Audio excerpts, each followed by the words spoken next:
Welcome back to the North American LCS. Joining me at the analyst desk for the back half of our show is Joshua Stat Leesman. Yeah, what up? Yeah. Now it's time to show what you guys have been saying. Earlier today, we asked you which North American LCS player is going to score the most fantasy points today and why, and here's what you've been saying. Xionic says today Burger King is going to put up the numbers. I think yesterday lit a fire under his rear. I mean, I'm no scientist, but I think it means Bjergsen. Probably. Yeah, probably.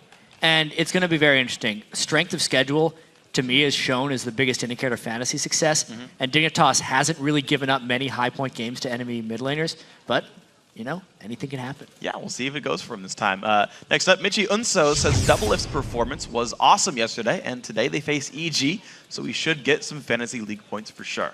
Well, technically, they face Complexity. Yeah. But Double Lift still has a good matchup, so he can probably do a little bit better this time. That's a good pick. Yeah, he's going to be strong overall. He gets the matchup right. Yeah, if he does. Well, next up, at Rock, Paper, Scissors, I think Cutie Pie will come through with the most fantasy points this week. The Kiwi Pie duet synergy is too strong. That's going to be a tough one. That last game of the day has a lot of fantasy implications. Yeah, it does. Actually play against Wild Turtle in one of my leagues. Yeah, We'll see. Good luck. See if it happens with this one. Maybe they'll get a whole bunch of points. But it's not too late for you guys to throw in your 2 cents. Hit us up at LOL Esports, use the hashtag LCS, and join the conversation. But now we're going to throw it across the studio to Rip and Kobe to take us into our next game. And on the way, Complexity's willingness to try high-risk plays has made them an unpredictable team and dangerous. Complexity is like an interesting team. Their really reckless playstyle makes it hard for them to predict. They have like really weird priorities in picks and bans. I think they have a lot to learn. CLG's bot lane gives us the most trouble. They just like playing so aggressive. It's not pretty when we scrim them. I think the standout player on Complexity right now is Broken Shard. He's like insane playmaker. He tries to be an insane playmaker and sometimes work out, sometimes it doesn't. CLG are an incredibly strong team right now. They've got, good rotations. They take risks that no other teams would do because it would end up losing them games. They have nothing to lose, so they're willing to go in for all these ridiculous risks that good teams wouldn't do. Playing Challenger Series and compared to LCS is completely different, and I think we'll just show them that this is LCS and not Challenger level. Well, if they play that crazy in the Challenger style, it might just catch CLG off guard. Crazy is always fun to watch, too. Crazy is always fun to watch. We got it in our first 2 games, and it's on to our next match, Complexity versus Counter Logic Gaming. And Kobe, once again, we've got ManCloud stepping in this week to fill the mid lane role while Prowley is out. Yeah, the good news for them is that ManCloud had the best scoreline of the whole team and the fewest deaths of anyone on Complexity. But what he did bring in his individual play didn't make up for that fact that they're missing Prowley and they're missing the shot calling from Prowley that he does bring to the team. In the game yesterday, Complexity were sort of indecisive when they were faced with EG's early lead, and Complexity's lack of direction did cost them in the end. Right. Meanwhile, Alphamu was saying that Counter Logic Gaming has been working to perfect their team's leadership from week 1. They've reverted to Link taking the lead in Champ Select, and Alphamu is sticking to the in-game calls. And it has been working. They looked good in their game against TSM yesterday. There was 1 point of miscommunication with Seraph and Dexter when they were diving Dyrus for first blood, and they kind of gave up a double kill. But that type of miscommunication is not really due to a language barrier. In those split-second decisions, it's basically just comes down to playing for a long time with someone. So you get to that point where you understand how they are going to react in certain situations, and they just haven't had that time with Seraph yet. Right, and there's been no hint of miscommunication in CLG's bottom lane, where Double Lift and Alphamu have, needless to say, been the most fearsome of the duos in the LCS. Yeah, they continue to perform well, as seen yesterday when they beat out Wild Turtle and Glebe. So Robert X. Lee and Bubba Dub are going to have a lot of work ahead of them because Afro Lift have been giving no quarter. All right, we'll see how they fare in a minute, but first let's review the starting lineups on the blue side. It's Complexity. In the top lane, it's gonna be West Rice. In the jungle is Broken Shard. And this week is ManCloud for Prowley. AD carry is Robert X. Lee and Bubba Dub at support. Broken Shard, giant head in front of the camera right now. On the other side here, red side, it's gonna be CLG. Up top is Seraph. In the jungle, Dexter, mid-link, AD carry double lift, and supporting Aframu.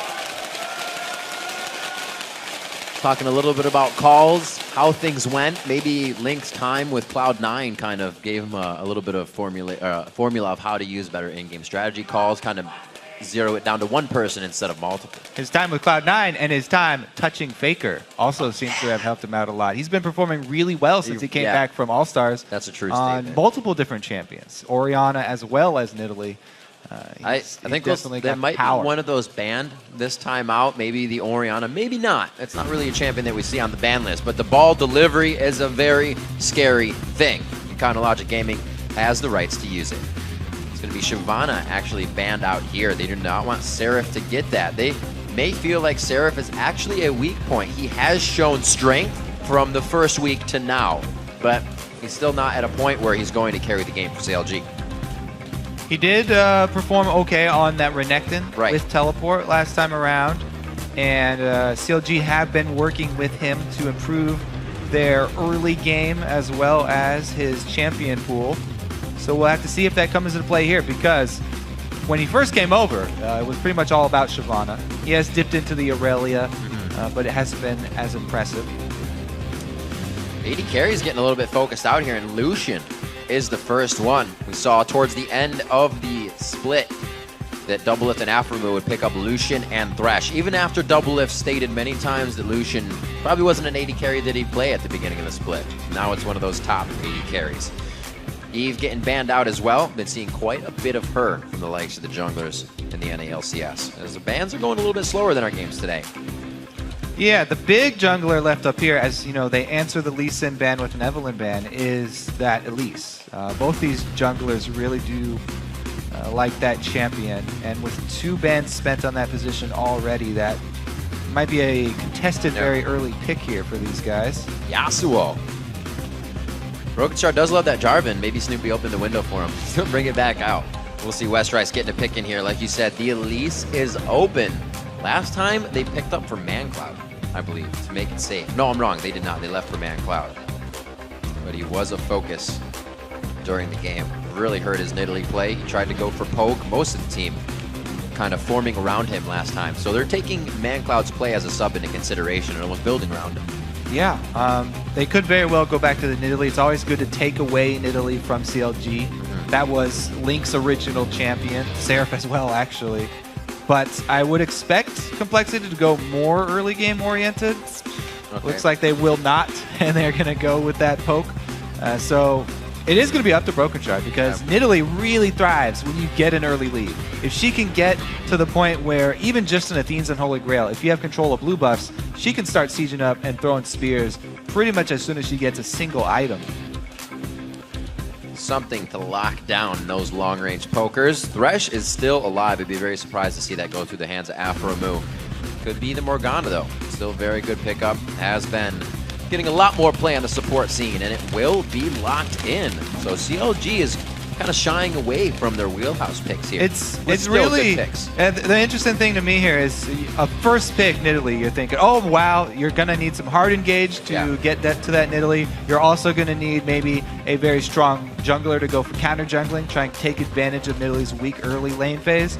CLG lock in some skill shot poke of their own here. The sort of Cloud9 combo, really long crowd control timers with short cooldowns. If they both build cooldown reduction, Morgana and Elise can lock up a front line very quickly. So both teams actually going with the sort of long range poke game here right out of the gate. That could absolutely be ManCloud's Kha'Zix for mid lane. See the Nidalee go somewhere else. I'm just kidding. Could be. Yeah, it could be a top lane Nidalee. You don't have to backtrack there, Rib. That's a valid. This is true. Well, no, I was actually kidding. But we don't really see Westrice play those type of champions. Yeah, it could happen though. Westrice is a wild card. Yep. Brokenshard locking in the Corki for Robert X. Lee. Getting a lot of love on that from sneaking in All-Tac lately with plays to Corki, so he's going to try his hand at it. Good amount of time being utilized here by the teams as they go through picks and bans. Yeah, and it adds more poke damage. Coming from an AD carry, Corki with those long-range missiles is one of the few that can add a lot of decent poke for your team as well, while remaining a very mobile and safe champion. Just all around pretty good, solid pick nowadays that Lucian is banned out, and people have started to shy away from Twitch now that everybody's starting to avoid getting picked off. More pink wards and traveling in groups has increase the risk of using Twitch and decrease the reward. Oh, the Sivir gets brought back out. Something Doublelift brought in the other day, if you remember, kind of praising himself after the boomerang kill in top lane in the all chat exercise. Well, be a great it match was there. impressive. It And was talking about AD carries with Poke, Boomerang Blade is a perfect example. Both these teams have very strong long-range Poke on Poke. options so far. The only thing is that CLG probably have the upper hand in picking people off. Yeah. Not only do they have all these options with bindings and cocoons and the LeBlanc burst, but they've got the Sivir speed to add on top of all those options, so they can move around very quickly to take advantage of mispositionings from complexity. So if CLG get an early lead with this team and get wards down, should be pretty easy for them to maneuver and start picking people off. I mean, if you look at just kind of the 4 members CLG has picked up already, those are some of the highest priority picks that they would put in their own hands. So wow, CLG is already going to give Complexity a tough time coming into this game. I feel like they're somewhat playing from behind here with Dexter getting Elise, Link on that LeBlanc, Doublelift knowing the AD carry so well and just deciding to go for Sivir with even others open. And that is a bold support pick for Bubba Dub. Every time I've ever seen LeBlanc and Zyra in the same game on opposite teams, it usually ends with Zyra getting 100%ed sometime around the mid game. So Bubba Dub going to have to watch his positioning here. I'm actually Zyra is a prime target for LeBlanc. remembering some faker plays from Worlds, and it's literally a Zyra on the other end of his LeBlanc. Yeah, because she builds a lot of AP, and she's a support champion that does not get very beefy. Usually a very easy target there in the mid game for LeBlanc. Well, looks like we could have Seraph locking in the Jax. It's one of his staple champions. He'll feel very comfortable on that. We've also seen him have back and forth lanes. He's been able to come back. He's been able to not dominate a lane, but take it evenly and help the team out for a controlled win. And they say communication is not an issue coming in with Seraph anymore. So everything should be going right as rain for CLG. Yeah, they're proud with his ability to communicate. Now, picking up that Jax into a Renekton is very bold and definitely calls out that CLG are looking for lane swaps. Renekton, even with the nerfs early game, still is able to handle Jax very effectively. So CLG are definitely looking more towards the later stages of the game with this team. That's when Jax will start to shine. If he can get a good start, if he can get any little advantage over Renekton when they finally do meet up in lanes, then he will definitely have the split pushing advantage.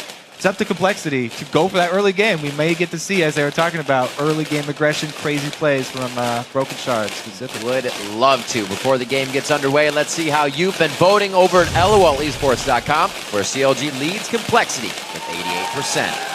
And remember, you can continue sharing your predictions by tweeting either hashtag COLWin or CLGWin to @LOEsports. We'll check back with your votes throughout the game. Going to be a tough game for the bottom lanes coming into this one. We'll have to see if Robert X Lee even matches up against Doublelift. If they decide to get that, probably Doublelift and Afro want that lane, seeing a Zyra on the other side. But I don't know if Robert X Lee is going to give it to him. We've seen if Robert can get an early lead, he is an 80 carry that can hold it. So he may be able to give Doublelift a run for his money. Yeah, I'm very interested in the early game here, the level 1 start for CLG, because, like I said, that Jax does not want to meet up with Renekton by himself. We'll have to see. Maybe they'll go with the scavenger-style jungling for him. Broken Shard been quite confident about the situational control over how Complexity takes a game. I get into the jungle, I can kind of control everything, but he puts that before kind of figuring out when they're going to get into the jungle, when they're going to do it. And if you take those few steps too early, then you haven't looked before you leap, and it usually sets you back. We'll see if they can get the forward motion rolling here as we get into your third match of the day, Complexity versus Counter Logic Gaming. We're on the Rift. I like the post-game interviews with Broken Shard too, because his answer is always, yeah, we're not playing aggressive enough. We need to try more things early game. Keep going. Pedal to the metal. Slow rolling out of the base. No sweepers. A few extra wards for sight being. Oh gosh. That's Broken Shard. Didn't level something. He was thinking about leveling. Oh, he gets caught. Boomerang could be there. Seraph, no He's got all stun. his procs on the spell thief. They know where Corky is. So they got Broken Shard out of this one. Jungle control. Lockdown. Afro's rich man. Oh, double lift. Boop. Boop. Boop. Oh, dodge it. They're gonna toy with. They're gonna toy. Here comes the dark binding. Afro move. Committed. Oh, he forced him. No way. No way. CLG. Now they're cornered though. Look, they're in enemy territory. Can they get out, or is ManCloud gonna pick up a kill? Oh, huff it. Huff it. No. Oh, the distraction from double lift. He says his shoes are untied. ManCloud looks. Now goes for double lift. Dexter coming from the right side. They could easily close this down. Seraph has to be careful. He is in a dangerous spot. Double lift is not going to like this situation. Wait a minute. No, they're going to come out big on this. That's the barrier coming out. ManCloud goes down. No, the summoner heal. That's double lift going down. What is going on right now? 1 minute and 44 seconds. Robert X. Lee is going to finally waltz Seraph right out of the back door. Wait, who was supposed to be crazy in this game, Riv? Was it supposed to be Complexity? Because it looks a little bit like CLG are. They pin down Broken Shard, and they commit for this one. Afro goes real deep on this. Turret damage stacking up on him, and the Link takes 2 giant ones. Now, the turret damage stacked up on Afro. It still was stacked by the time it switched over to Link on LeBlanc, so he expected to take a little less damage from that second hit. Executes, though, not that bad for CLG. So bing, bang, boom. Only one of those kills actually giving money over to Complexity. And we start this one off with a bang. What a laning phase this creates. I don't know if anybody has their summoner spells up left. We got a few flashes on one side. CLG actually has the majority of flashes up, so some early plays maybe to still be made on their 500 gold lead. They definitely broke the ice on this one. Let's see if they can keep the lane. Some shenanigans over there at the blue buff.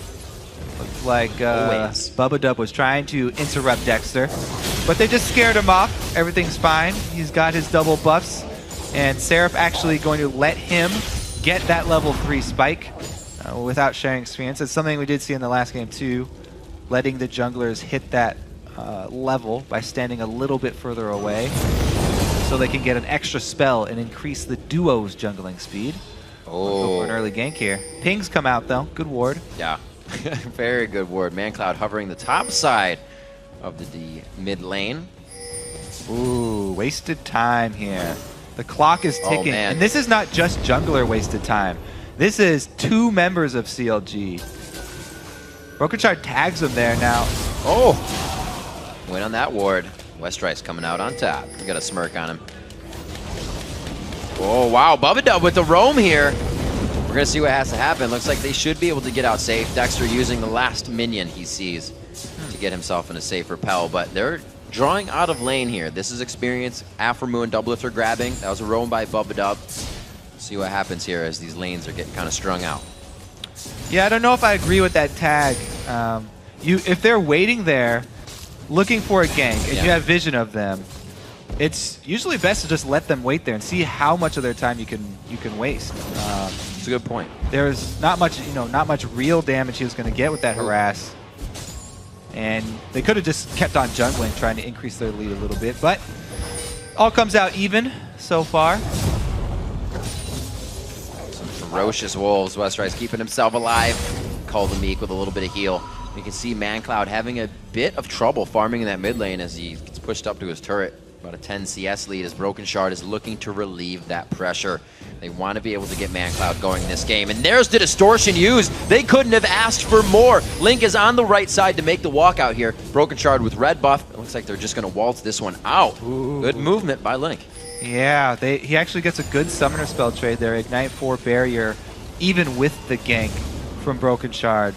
And ManCloud missing the cannon minion after is actually pretty big. Could have been a better chase on that, but we gotta remember that early engagement, all these flashes down, not a lot of early vision coming in from the teams. So ManCloud and Broken Shard still holding strong in mid, trying not to go down. Westrice. Top lane.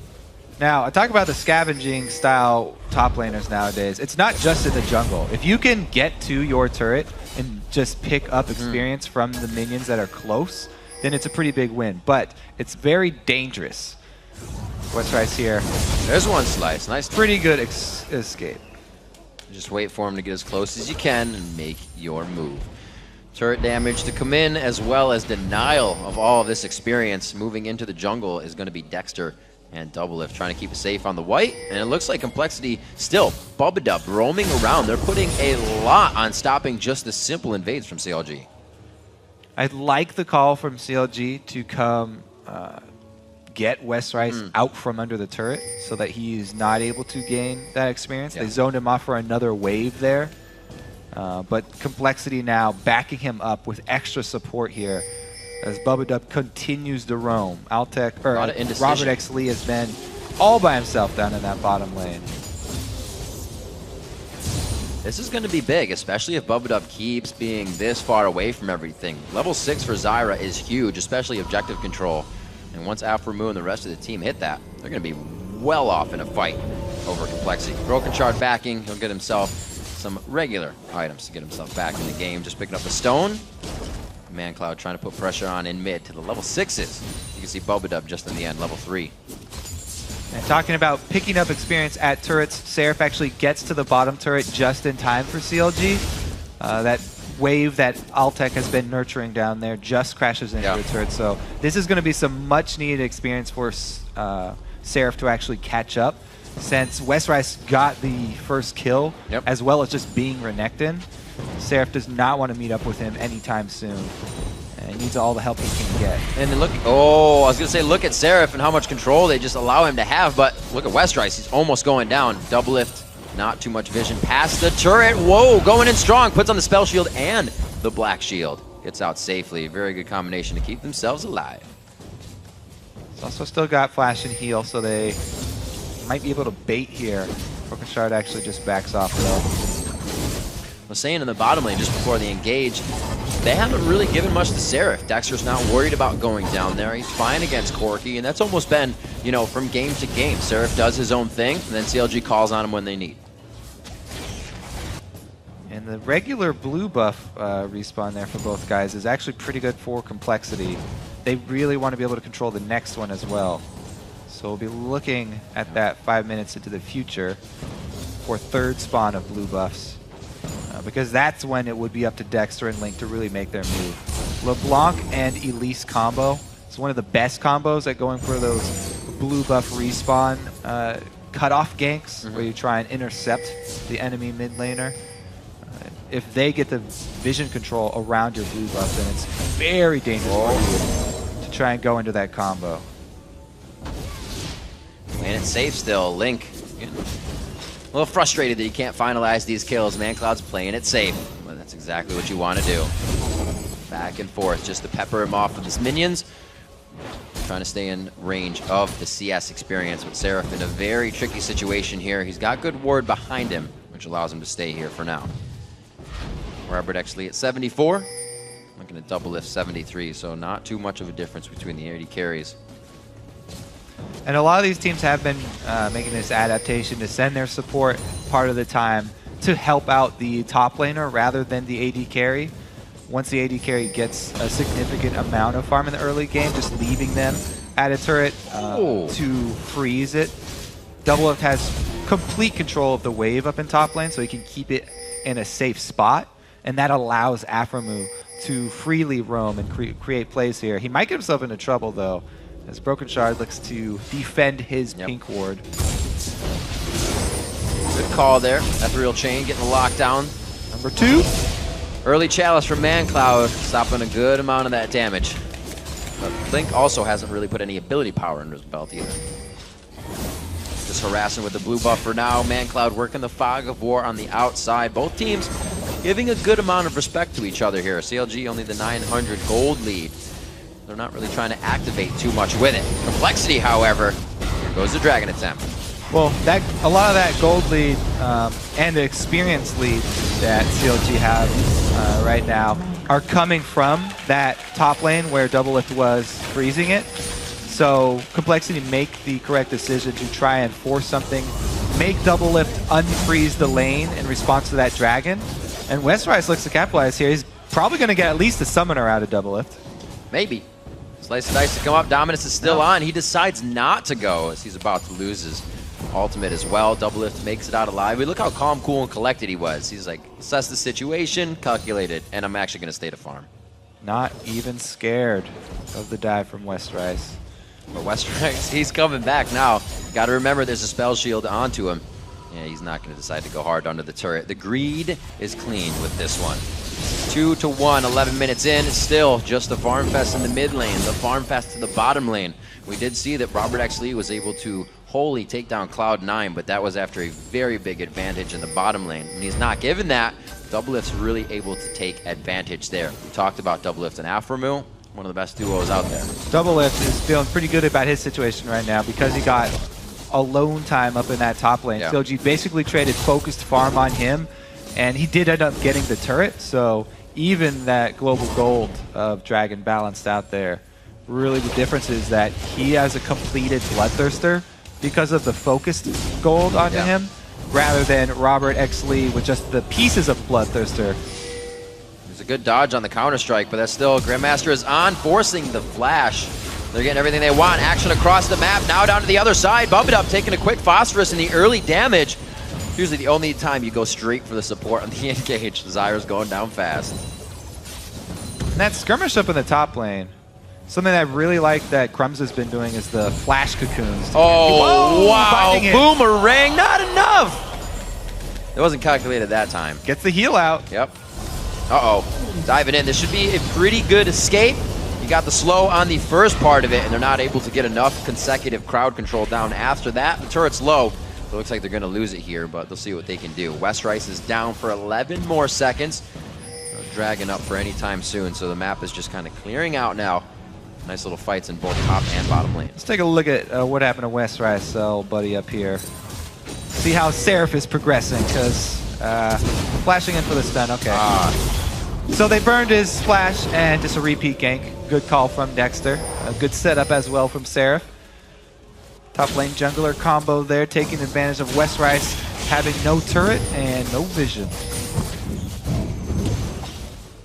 See, he'll take out this pink ward. He pinged it for Link. Very nicely done. Dexter's going to be waltzing out with that one.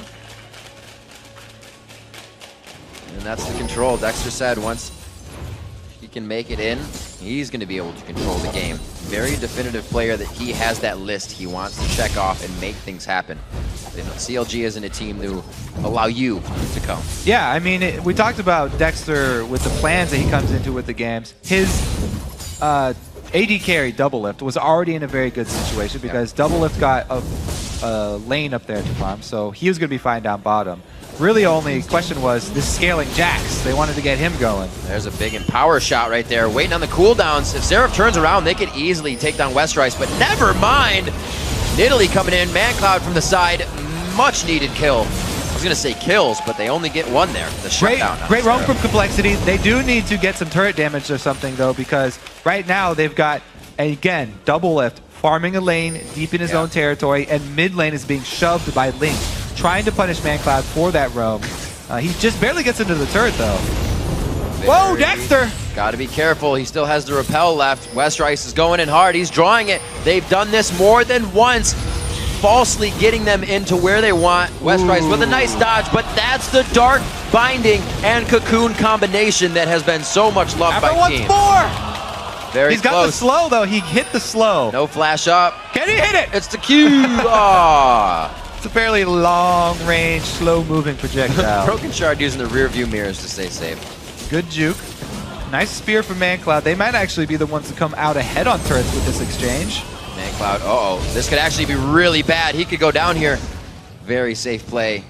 The rest of the team doing what they can to keep ManCloud alive. Link just on the edge of being able to kill him. The rest of CLG now groups into the mid lane. They want to start taking control. Yeah, good pressure from Complexity. Actually draws, again, Doublelift out of the farming lane that he was in bottom.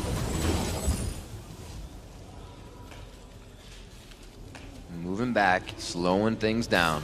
Everybody knows it's been a little hectic so far. 1 minute on the Dragon, so we're going to get backs from the majority of CLG right now as they were on Complexity's side of the map. They've taken what they need, and now they get themselves ready. It's Broken Shard. He's going to take up red. Let's see if Complexity can actually do anything with this next Dragon spawn, because they do have the advantage in teleport cooldown. So if they actually manipulate the lanes right, and West Rice is able to get distance from Seraph, they can force something down around the next dragon. They can get a man advantage down there. 4-1-0 for Seraph. He's built for a dragon fight. The Cutlass and the Sheen for mid-game damage. And Complexity really, really do need that. So they've actually got 2 members of CLG up top. This would be perfect. If West Rice just backs off, they don't have vision of him. There's no way CLG can contest that dragon down bottom. He doesn't even have to teleport here. I don't know why. Complexity are actually worried about the collapse of 3 members of CLG. Good hit on the ManCloud. The teleport comes in. This now leaves Seraph in the top lane. The teleport's his to bring to the fight. CLG kind of gets an upper hand here on movement. Actually, I'm sorry. Seraph's teleport is down as I look up there now. So he's going to have to make a long haul or decide for the turret. So they do end up teleporting him down. They don't get a kill. The Dragon's a little bit later than they would have liked. Yeah. They're still going to get it, but West Rice really needs to be able to stop this split pushing Jax because Seraph is getting out of control. They did get the Dragon objective, though. Yep. Pretty big pickup. Turret damage. Another wave coming in right behind him. Oh, he does have to back off. That's going to cost him some precious time. We'll see Link a little sketchy in his positioning here, but he thinks he can zero out that Zyra. Still looking for Bub Dub, like you said. Yeah. Link may have been the key factor in why Complexity just didn't rush that Dragon to begin with, because the threat of that blue buff at the time, a LeBlanc, one-shotting people on the outside was just too scary for them. West Rice eats a Cutlass. Still damage going through, just not an effect to be added. You see Alphamu taking a big chunk there. Doublelift has to watch his right flank. Very, very close, but the wards keeping him very safe right now. He's able to get the early game damage, or early damage on that initiation. And 1,000 gold lead for Complexity right now. They're definitely needing to use this because they're on their heels at the moment. Have to see if they can actually keep up this defensive ward line, because we said that's going to be very important for them. CLG looking to roam around and pick people off. As Complexity move into CLG's side of the jungle, they do lose out on a lot of that vision that they have on the side lanes here.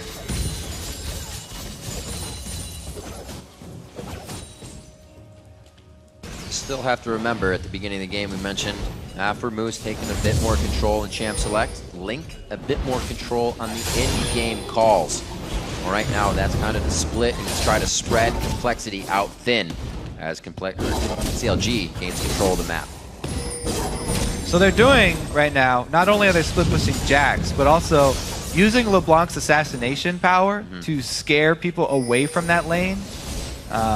They actually might go for a dive here as Dexter does come down, but Complexity can answer. Running straight up mid here. It's basically going to be a race.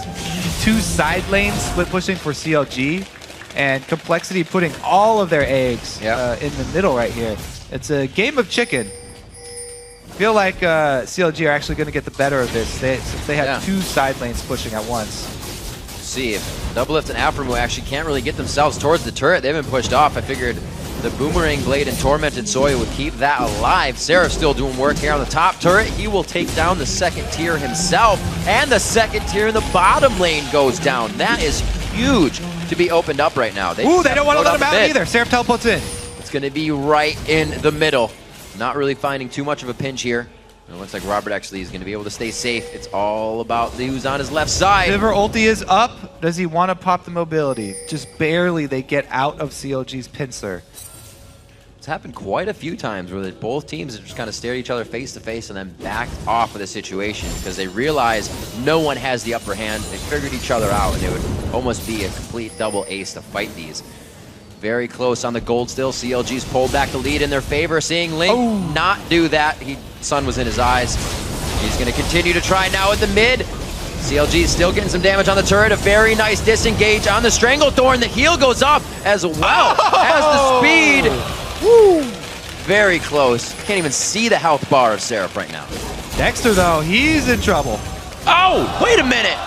Fancy feed on Dexter. I think he could be able to make it out of this. Oh, he gets ManCloud on the pounce. ManCloud gets to the brush. He's got the passive movement speed. Broken Shard is there. Void Spikes over the side. He has The Spiders behind him, dodges another one. Oh, misses Cocoon though. This is going to be big. He's going for the long run. Right now, at this point, no, I guess he's not back to execution. He got hit by the Void Spike, so he's got some time. Still going hard. The final pounce, but he wasted a lot of time there. It was only Man Cloud that he was drawing out though. So the rest of Complexity actually make a pretty good call. They've got a split resources right now, trying to defend mid as well as take top turret for that. They can't defend mid. They can't take top either. CLG finally getting what they want to open up the map on that middle lane turret, grabbing themselves some vision and denying more to Complexity. Seraph still in the top lane. Kind of put him on an island, and then they bring, like I said, bring him out whenever they need him. Early game went pretty well for Yeah. CLG. As I was saying in Champion Select, they've been able to avoid that Renekton versus Jax matchup. And coming in even farm now at 21 minutes, Seraph's finally confident that he can handle West Rice. We'll see what happens. Big level up there for Broken Shard to get the resets. If you can get the right people in a fight, you're definitely getting away with the right amount of gold. Slowly checking summoners. Still on West Rice. He's got his teleport up. Seraph has been hanging out in that lane. His Complexity themselves are still trying to do a bit of a split, gain control, but right now Broken Shard's in the back. They're kind of all sorts. We're gonna see if we can Good get call here. Seraph in the top. Everybody rotating up top to see if they can actually collapse on Seraph. It's good damage coming out. That needlessly large rod pickup ManCloud just got is making an They will impact. lose the base race though.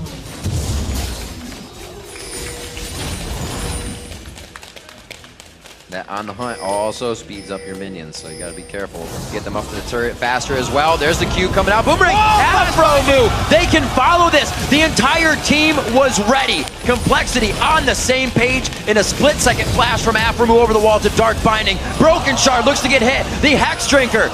That has been sated. The Thirst now shielding himself, and it looks like West Rice to come in huge here. CLG may have not been able to reassess the fight after they got their first kill, and Complexity starts to round things out. Yeah, CLG miscalculate there. They overlook one important fact: the teleport for West Rice available. Seraph's was down. So meanwhile, you know, they got the jump on ManCloud. They got that play with the speed boost from Sivir. It was not on even ground though, because Complexity have the extra man to come in.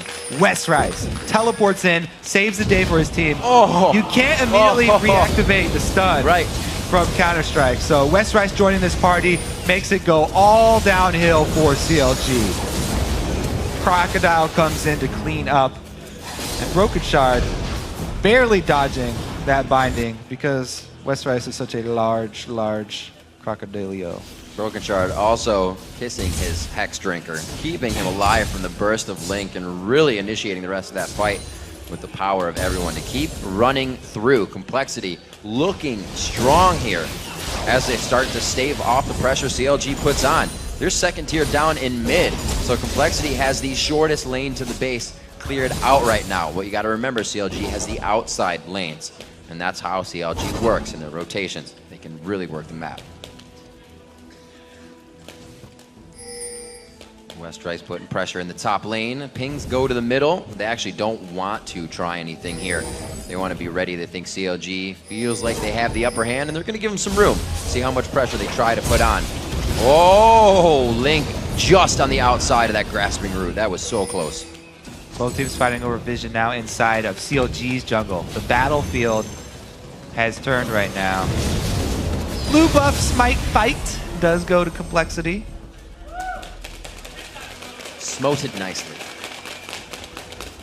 Nope. Hit it with a rocket. He blew that shit up. 5-4 in turrets. Where are they going to go with this one? Should be down the mid lane, double lift. Actually, oh, they're pinging out West Rice right now. It looks like he has got himself caught out in La La Land here. And the entire team's going to be chasing, or they're going to set up to grab position knowing West Rice is out of position. Pretty good loop, though. He's actually been able to sneak away. CLG don't get anything out of this, and Complexity have 3 lanes pushing right now. ManCloud is getting experience down in that bottom lane. He does pull away from it, but CLG at least got some vision control around Baron. Very, very scattered game plan here, and that's what happens when you have two teams with a lot of poke potential and picking power here. CLG really haven't been able to make the best of it so far. Even with their mobility, miscalculating things like teleport cooldowns has really cost them. Good pink ward coverage. Baron. They should be able to get this one. Westrice has no reason to go check Baron right now. Look at Complexity's vision control. It's the entire map except for Baron. Yeah. They feel safe. They've got so much vision on the map, but the crucial area, they're lacking in. Yeah, it can help. 4 pink wards, none of them with an eye on Baron. Big brother not going to help this time. No! No, don't do that. All right, face check. This could be bad. Counter-Strike's about to hit. There is the Dominus coming on, but it's just too much front-end damage. The quick slowdown, the lockdown. Westrice gets hit up. The base is going to be open with a Baron up CLG. Complexity thought of everything except for the inside the Baron pit. So many wards down, but none close enough to see the main target there. CLG taking a huge jump to get right back in this game. Now they can actually fight back. They can start clearing out some of these wards because Complexity have just dominated the map so far with vision. Great move by Robert, actually quickly getting to the bottom lane. Not allowing CLG to grab too much after Baron. They had to get the waves cleared up. So Complexity doing the right things to stave off a lot of this pain, but they have to stop the bleeding.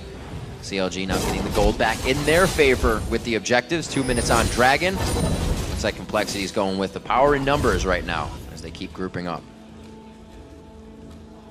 A lot of CLG's money focused on Seraph, though. They focus a lot of their early ganks. They put all the kills on him. He's definitely going to have to be a very big part in the way that they finish off this game. If they don't work around their strong split-pushing Jax, it can crumble very quickly, even though they have Baron buff. If Seraph gets picked off, if he's unable to join a fight once again, and it's a 4 vs 5, then Complexity can still easily turn this one. However, they have been starting to fight back in those vision wars. And once CLG actually get control, then you have to worry about the combos we've been seeing. Dark Bindings into Cocoons, into LeBlanc pickoffs. A lot of damage sources here from CLG. Got about 2 minutes left on Baron. Seraph feeling like he has the upper hand here. Takes Westrice down to half. Broken Shard actually does not want to keep going. The vision in their jungle is a little lackluster. Link walked right over that. Broken Shard's kind of trying to bait in another fight for these spears from Mandatory Cloud, and they're doing it right. There's the hit. Broken Shard gets it. He's going to try to keep walking this one out for Man Cloud. The heal to come in here, hopefully, keeps Broken Shard alive, and they are going to walk out. Base is taking damage. At bottom, though, they lost an inhibitor turret for that chase. Oh my god. Westrice is big. Already used the Randuin, so they're not going to get extra slow out of that one.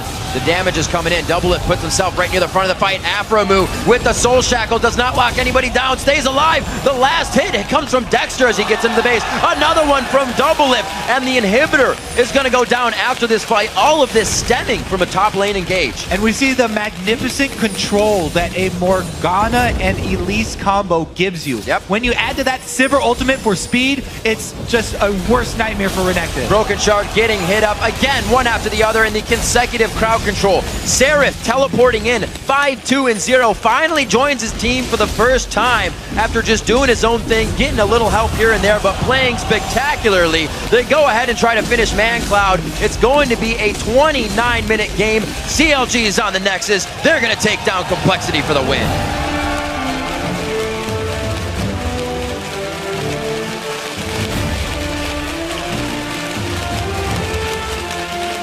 Solidly played, nothing special, nothing too wrong. Few mistakes here and there, but that's any game. CLG was able to find the win, pretty much kind of staying away from Complexity. Well, they used their very strong split-pushing Jax effectively. Right. They drew up 3 people from Complexity to the top side, used their time up. Seraph was able to put out enough damage with the backing from Link. That down bottom, the 3-man poke squad was able to just obliterate the 2-man defense from Complexity. Even with the teleporting in Westrice to try and clean up 3 vs 3, they get control, just too much speed and too much CC in that 3-man squad from CLG. And this becomes difficult for Complexity. The start of the season is when you want to get your best wins, and it's unfortunate that they had to use a sub today. A lot of the teams that have been playing with their new roster coming in have had the few weeks to bolster up that strength. And now that Complexity finds these losses while still playing strong, you know, the question comes in, what could have happened with the shot caller? It's hard to just be Prowly. We said that the other day. Mancow cannot just be Prowly.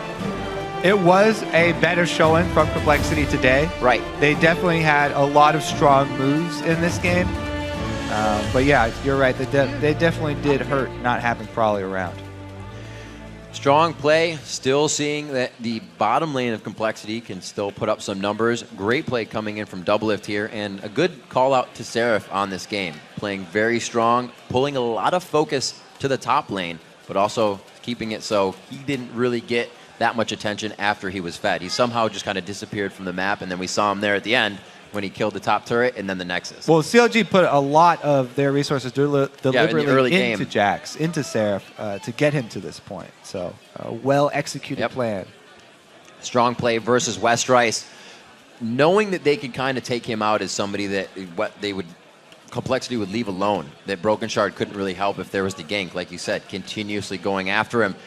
CLG had what they wanted in mind coming into this game. We saw it with Dexter when he was in the jungle. Broken Shard kind of claims that he wants to do that throughout every game, but if the other jungler gets there first, it's hard for him to come back on that.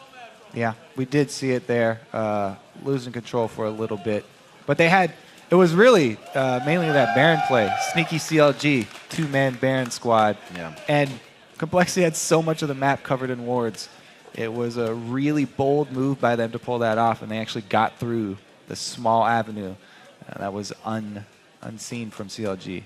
So strong plays for CLG. Now saying, as we said before, and as CLG stated, Alpha kind of taking the champion select, in which I said that I thought they had almost top-tier picks for themselves coming through that. Link got the LeBlanc, like you said. They grabbed up what is the favorite Elise and Morgana pick right now for consistent long-range crowd control, and they went on. Doublelift didn't even choose the higher priority 80 carries that were out there. Lucian was the only one banned. He chose to go for Sivir this game. So CLG's picks and bans, kind of like Cloud9, is where they're starting to win these games. The way that they ended that game really illustrates how much thought they put into it at the beginning. You know, the three-man squad was able to use that speed and the CC combo that we learned from Cloud9 very effectively to end out the game. All right, for some post-game perspective, let's throw it over to Jat at the analyst desk. Thank you, Riv, and I'm joined now by Link and Dexter after that victory over Complexity. Although that game did seem rather close. Were you expecting that type of fight from Complexity? Not really. It's just because the way we played it makes it a lot more closer. But in reality, we're outscaling them really hard. And you know, it might seem like we're trading tower to tower, but we're actually trading like 2 towers for 1 tower. Or sometimes we're trading like Jax farm for Renekton farm. And you know, the later the game goes, Jax is just going to kill everyone. Yeah, Seraph actually kind of his first big game. 5 kills, 2 deaths. Do you want to talk to that a little bit, Dexter? We didn't expect that we get Jax this game. We actually expect to get Renekton against Jax in matchup, but they didn't pick Jax at all. And we were like, okay, we have really good picks for the 2-on-2 and 1-on-1. And then the level 1 happened. I mean, we got like 2 kills. And then we were like, okay, this game is basically over because we were in a 1-on-2 lane and Seraph got a lot of farm. Like, I do jungle with him and I kind of coordinated him where he has to go. And then we got a lot of farm bot lane because I think they messed up the wave somehow because we got a lot of free farm bot lane and that should not happen. Like, at this point, when I saw the big wave, Seraph getting the big wave, I was like, damn, we're actually far ahead. Like, even if the goal is close, but if you get Jax through like early game and trade Dragon for like 20 CS on Jax, it's so worth it. Yeah. And we knew that with our composition, we don't want to fight Dragon at all because Renekton is way stronger than Jax in early game fights. And we were just, okay, we give up first or second Dragon, and we traded for Jax farm and for other objectives of the map. And we were like, okay, we just keep trading until Jax can 1-on-1 Renekton.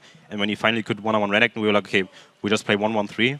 Like me, Afromo, and Doublelift at the bot lane with Morgana, and Elise is really strong with the speed, while Link also can 1-on-1 anyone with LeBlanc.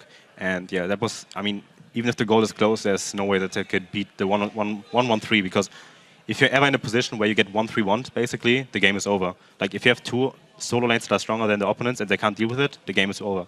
Yeah. And yeah, Well, it was a strange-looking game from the objective point of view because, like you said, the gold was very close throughout, despite you guys getting the first kills. Was that a worry at all, or Link, were you very just set that this is the way we're going to play the game? It's basically just set that we're going to play the game this way, and obviously you haven't really seen this kind of playstyle from CLG because we're mostly used to playing like 5v5 rather than just like 1-1-3 team comp. So definitely we're not used to it, and you can definitely see we kind of like we were kind of shaken up, and we made a couple of mistakes here and there, and that's just because of like miscommunication and because we're just trying to get better as a team. But I think we did okay. Yeah, unfortunately 0-2-1 on the Blanc, but it is victory. Yeah, I really did nothing except for that first kill on. Yeah, you got the assist. Aside from that, a big turning point in the game obviously was when you were able to sneak that Baron. Yeah. And judging on the ward control of the map, it was actually the one spot Complexity didn't have warded. Yeah. It seemed like that was almost kind of a play for you guys to try and jump ahead. What kind of dangers were you incurring with that move? Well, I had sweep at the Baron pit, and we knew that they didn't have the time to ward the area. And I was like, okay, we just 2-man Baron right now. And I repel over the wall while Jax comes from the top lane while pushing out Renekton. And when we saw they go bot lane, we were like, okay, we just bait Baron. And if they would have went for Baron, then we would have just pushed them out or catch them off guard. But at the same time, we're like, okay, they don't even react to it. So we just do like a Silver ultimate to just confuse them and run at them. And then it was like, okay, we got Baron. This is game over. So we just closed out the game with the Baron. And much kind of like your game against EG in week 1, the game seemed close until it was over. You guys again pushed down the bottom wave and ended it. If we can actually pull this clip up on the screen, I want both of you guys to kind of just walk me through why this game ended so abruptly, because the kills are 6-6, the gold is 700 different, but you win on this push. Talk me through. Well, I think we just have better power spikes than the enemy. Yeah, the power spike is so big, and also the entire game is just about tooling people.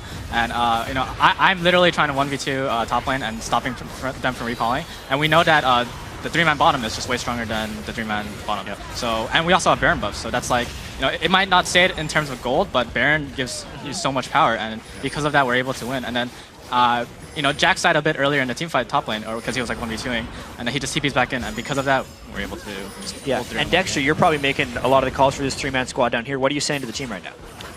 Well, actually, we didn't say anything. We were like, okay, we can turn. Like, we knew they would come at us, and then when we got the binding on the Renekton, we just were like, okay, we can turn. And then we got 3 DPS, I followed up with the cocoon on it, and we just killed him for free, pretty much. And after Renekton is dead, there's nothing that Corki can do against Sivir, because you can poke, like you can special just poke, and you can just run at them with Sivir speed, so there's nothing they can do against it. And Zyra is very immobile too, so the second we killed the front line, the game, like they can't do anything pretty much, because we just run at them. 30 minutes, you end up with 4 kills in that final push, and you move to 4-2 overall. So it seems like a decent start for you guys, but 2-2 in Super Week. What did you kind of do to regroup a little bit after that 500 start? I think coming into this week, we were playing a lot better in scrims. Like, you could see the improvement from day to day pretty much. And going into Super Week, everyone was like kind of figuring out what to do and how to deal with the new 0 versus 2 meta. Yeah. And we fixed our problems, like the big picture problems. We fixed them kind of, and we coordinated the jungle, the duo jungle pretty good. And we just had to work on power spikes basically. Like the same with Jax. Like, we knew that we have to give up Dragon, and in week 1 we would have fought a Dragon even when we shouldn't have. But right now we understand our team comp pretty good, and it's getting better and better. Like, we still have a lot of communication issues. I mean, we still have to figure out how to close out games better, because I actually want to have like 20-minute games. When we have such a good start, I want to have a 20-minute game and see them surrender the game. But yeah, we are like giving up kills randomly, which should not happen. And I hope we can work on it, and maybe, like, I think the next week is going to be a bit tougher than this week. But yeah, also we have like 1 more week to practice, and I think it can only get better from this point. Yeah, and like you said, next week gets a little tougher. You have a really difficult schedule. Dignitas and Cloud9. LMQ fared against the same schedule this week, ended up going 0-2. Final question, actually, Link. What are your thoughts on those 2 teams as you're preparing for them? We scrimmed Dignitas a lot before Super Week because we didn't play them then. So this is actually our first match, and we actually did quite well in scrims, but that was actually like the only team that we really did well versus, and that's kind of like surprising, because I thought that Dignitas would do a lot worse than like what's expected of now, and they're doing really well. So they've surprised me, and maybe they've learned a lot from their mistakes, and I wouldn't be surprised because Skara behind them, along with their analysts, he can be a good motivational factor, and also he's a really good analyst. He's a good player. So I wouldn't be surprised that they're both 2 really good opponents. Cloud9, I still stand by my beliefs that they are the best team in NA. They're just kind of a bit shaken, and I think that's because Hai is kind of like trying to figure out his champion pool. But I mean, he's been like playing like Kha'Zix middle and stuff. So once he figures that out, I think he's going to be really strong, and they're going to be really good. So next week, I'm going to say a 1-1 or 2-0. Yeah.